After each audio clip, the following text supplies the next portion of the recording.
2025년 8월 9일 토요일 광야의 묵상입니다. 오늘 우리에게 주시는 살아있고 항상 있는 하나님의 말씀은 스가랴 4장 1절로 14절입니다. 내게 말하던 천사가 다시 와서 나를 깨우니 마치 자는 사람이 잠에서 깨어난 것 같더라. 그가 내게 묻되 내가 무엇을 보느냐?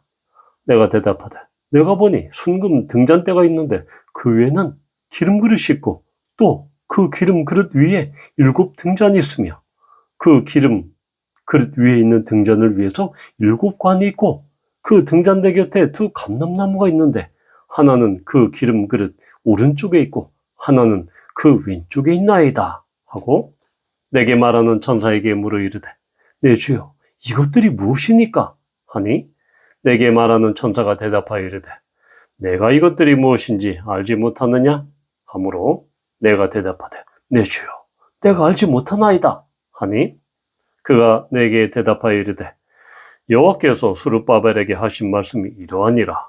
만군의 여호와께서 말씀하시되 이는 힘으로 되지 아니하고 능력으로 되지 아니하고 오직 나의 영으로 되느니라. 큰 산아 내가 무엇이냐? 내가 스룹바벨 앞에서 평지가 되리라. 그가 머릿돌을 내놓을 때 우리가 외치기를 은총이 그에게 있을지어다 하리라 하셨고 여호와의 말씀이 또 내게 임하여 이르시되 스룹바벨의 손이 이 성전의 기초를 놓았은즉 그의 손이 또한 그 일을 마치리라 하셨나니 만군의 여호와께서 나를 너희에게 보내신 줄을 네가 알리라 하셨느니라. 작은 일의 날이라고 멸시하는 자가 누구냐? 사람들이 스룹바벨의 손에 다림줄이 있음을 보고 기뻐하리라. 이 7은 온 천사에 온 세상에 두루다니는 여호와의 눈이라 하니라. 내가 그에게 물어 이르되 등잔대 좌우에 2 감람나무는 무슨 뜻이니까? 하고 다시 그에게 물어 이르되 금기름을 흘리는 2 금관 옆에 있는 이 감람나무 2가지는 무슨 뜻이니까? 하니 그가 내게 대답하여 이르되 내가 이것이 무엇인지 알지 못하느냐 하는지라.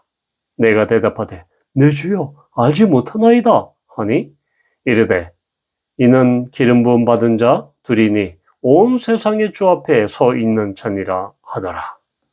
아멘. 이 네 번째 환상 3장에서는 대제사장 여호수아에 대해서 이야기합니다. 이제 4장에서 5번째 환상이 나옵니다. 순금 등잔대 하나와 그 옆에 있는 2 그루의 감람나무 환상이 나오고 바로 이 스룹바벨 총독에 대한 약속 3장 4번째 환상에서는 이 종교 지도자인 대제사장 여호수아, 영적 지도자인 여호수아에 대한 그러한 약속의 말씀이라고 하면 이 4장에서는 이 총독 정치 지도자인 이 스룹바벨에 대한 약속을 보여주고 있습니다. 여기서 우리는 2가지 돌을 발견하게 됩니다. 실제로 보면 그가 즉 스룹바벨이 머릿돌을 내놓을 때에 우리가 외치기를 은총이 그에게 있을지어다 하리라 하셨고 여기서 이 머릿돌이다라는 것은 바로 당시 이 고대 중근동에서는 그러한 이 관습이 있었습니다. 즉 그들이 어떤 신전을 건축할 때 이 건축자가 옛날에 성전, 이 신전의 돌을 따로 떼어내서 새로운 이 신전을 건축할 때 그것을 사용할 수 있도록 그 떼어난 돌을 재물과 함께 구별해 두었습니다. 이것이 이제 머릿돌이라고 이야기하죠. 바로 그러면서 이렇게 하는 이유는 새로 지어진 신전, 성전과 그리고 옛 성전이 바로 어떠한 연관관계, 연속성에 있다. 연속적인 그런 강조를 위해서 이렇게 머릿돌을 따로 떼내어서 그 머릿돌을 재사용하는 그러한 이 관습이 있었습니다. 우리는 이 시편 118편 22절에서 이 머릿돌의 이야기가 나옵니다. 건축자가 버린 돌이 집 모퉁이의 머릿돌이 되었나니 23절 이는 여호와께서 행하신 것이요 우리 눈에 기이한 바로다. 바로 이 머릿돌은 금방 말씀드린 이 고대 중근동의 성전 건축할 때 그런 관습뿐만 아니라 이 머릿돌은 구체적으로 이야기를 하면 바로 이 기초를 이루는 큰 돌 가운데 하나를 뜻하거나 또는 이 고대 건축물에서 이 아치나 둥근 천장이 있을 때 바로 그것을 지탱할 수 있도록 그 정수리 부분에, 그 가운데 부분에 놓는 이 쐐기돌이 바로 이 머릿돌이다라고 볼 수 있습니다. 그래서 우리가 이 건축물을 보면 이 둥근 아치인데 바로 그 둥근 아치가 밑으로 무너져 내리지 않죠. 그것이 와르르 밑으로 쏟아 내리지 않고 그런 작용을 하는 것이 바로 가운데 정중앙에 있는 정수리에 있는 이 쐐기돌 같은 것, 이것이 바로 이 머릿돌이다라는 것을 우리는 볼 수 있습니다. 바로 이 시편 118편 22절에 나오는 이 말씀은 바로 예수님께서도 인용하셨습니다. 마태복음 21장 42절에 보면 예수님께서 악한 포도원 소작인의 비유를 말씀하시는 과정에서 예수께서 이르시되 너희가 성경에 건축자들이 버린 돌이 모퉁이의 머릿돌이 되었나니 이것은 주로 말미암아 된 것이요 우리 눈에 기이하도다. 바로 이 건축자들이 버린 돌을 바로 하나님께서 여호와께서 그 돌을 머릿돌로 삼으셨다는 것을 말씀하시면서 예수님은 자신이 머릿돌임을 이렇게 명확하게 드러내셨습니다. 또한 이 사도행전 이 4장에 보면 11절에 보면 이 예수는 너희 건축자들의 버린 돌로서 집 모퉁이의 머릿돌이 되었느니라. 12절 다른 이로서는 구원을 받을 수 없나니 천하 사람 중에 구원을 받을 만한 다른 이름을 우리에게 주신 일이 없음이라 하였더라. 바로 이것은 베드로가 대제사장인 안나스와 가야바 그리고 많은 장로들과 서기관들이 예루살렘에 모였을 때 베드로가 성령에 충만해서 바로 너희들이 잡아 죽인 그 예수 그리스도가 바로 하나님께서 구원자로 삼으셨다라는 것을 밝히면서 이 머릿돌이라는 이야기를 합니다. 즉 예수 그리스도가 바로 모퉁이의 머릿돌이 되어서 예수 그리스도를 통해서 유일한 구원을 이룰 수 있다. 바로 이 베드로는 이 베드로전서 2장 6절과 7절에서 역시 또한 이것을 확증합니다. 베드로전서 2장 6절에 보면 성경에 기록되었을 때 보라 내가 택한 보배로운 모퉁이 돌을 시온에 두노니 그를 믿는 자는 부끄러움을 당하지 아니하리라 하였으니 7절 그러므로 믿는 너에게는 보배이나 믿지 아니하는 자에게는 건축자들이 버린 그 돌이 모퉁이의 머릿돌이 되고 이렇게 말씀하심으로써 바로 이 머릿돌 예수 그리스도가 바로 보배로운 이 머릿돌이 되었다.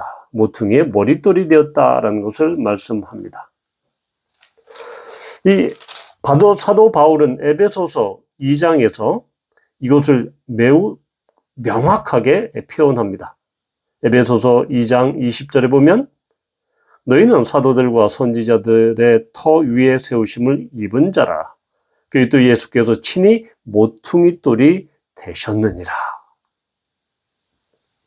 바로 이렇게 이 교회라는 이 공동체, 눈에 보이는 건축물로서 그런 건축물로서의 교회가 아니라 성령의 전인 바로 교회 공동체, 그런 성도들의 공동체인 교회 공동체는 바로 이 건물로 치자면 이 모퉁이 돌 위에 모퉁이 돌 대신은 예수 그리스도 위에 세워졌다.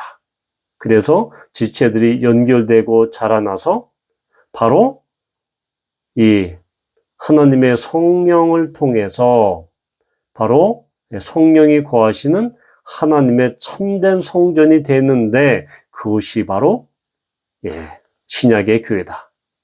그리고 이런 참된 성전이 되는 그러한 매개체는 예수 그리스도다라는 것을 에베소서 2장 20절은 이야기합니다. 21절 역시 그의 안에서 건물마다 서로 연결하여 주 안에서 성전이 되어가고, 따라서 신약교회 또한 주 예수 그리스도께서 믿음으로 말미암아 구원받은 이 모든 하나님의 자녀들은 이렇게 교회로서 연결이 되고 참된 성전이 되어갑니다.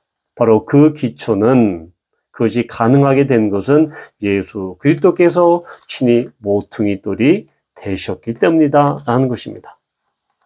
따라서 우리는 이러한 스룹바벨이 놓은 이 모퉁이 돌, 머릿돌이 이 신약에서는 예수 그리스도에 의해서 바로 그 머릿돌이 제2성전에 놓인 그 머릿돌을, 스룹바벨에 있는 그 머릿돌이 신약에서는 예수 그리스도로 말미암아 완전히 성전이 성취되었다. 즉 성전 대신 예수 그리스도다라는 것입니다. 요한계시록에는 바로 이 새하늘과 새 땅에서는 성전이 없다고 하셨죠. 왜냐하면 하나님과 어린 양 예수 그리스도가 성전이기 때문입니다. 또한 이 10절에 보면 이 다림줄이라는 이 돌이 나옵니다. 이것이 뭐 측량줄이나 어떠한 그런 줄이 아니라 바로 이 다림줄이라는 것은 이 구별한 돌, 구별의 돌, 아니면 선택받은 돌, 이 정결한 돌의 의미입니다. 바로 이것은 바로 앞에서 작은 일의 날, 즉 이 제2성전이 착공되고 그런 규모를 보고 작고 초라한 규모를 보면서 사람들이 멸시했죠. 사람들이 비웃었습니다. 그런데 결코 그렇지 않다. 이 스룹바벨의 손에 있는 다림줄, 즉 정결한 돌, 이 정결한 돌을 보고 바로 기뻐할 것이다. 왜냐하면 그 정결한 돌은 예루살렘을 깨끗게 성결케 정결케 할 것과 다윗 왕조가 회복될 것을 암시하고 있기 때문입니다. 따라서 이 스룹바벨의 손에 있는 이 다림줄, 정결한 돌은, 구별된 이 돌은 바로 사람들이 보기에는 하찮고 정말 보잘것없지만, 이렇게 이 돌을 통해서 건축될 제2성전, 스룹바벨 성전은 매우 귀한 그런 하나님의 성전이 될 것이다. 가장 고귀하고 가장 가치 있는 그런 하나님의 성전이 될 것이다 라는 것을 머릿돌과 다림줄, 머릿돌과 이 구별된 정결한 돌을 통해서 보게 되는 것입니다. 따라서 이 제2성전, 솔로몬의 성전뿐만 아니라 제2성전인 스룹바벨 성전 역시 머릿돌이 되시는 그 예수 그리스도의 성취가 신약에서 이루어지며, 또한 정결한 돌, 구별된 돌, 선택받은 돌이라는 그런 의미를 통해서 하나님에 의해서 선택되고 구별받은 성도들이 바로 예수 그리스도에 의해서, 또한 믿음을 통해서 그들이 하나님의 온전한 백성, 하나님의 성전으로 완성되어질 것이다 라는 이 종말론적인 성전을 내다보고 있는 것입니다.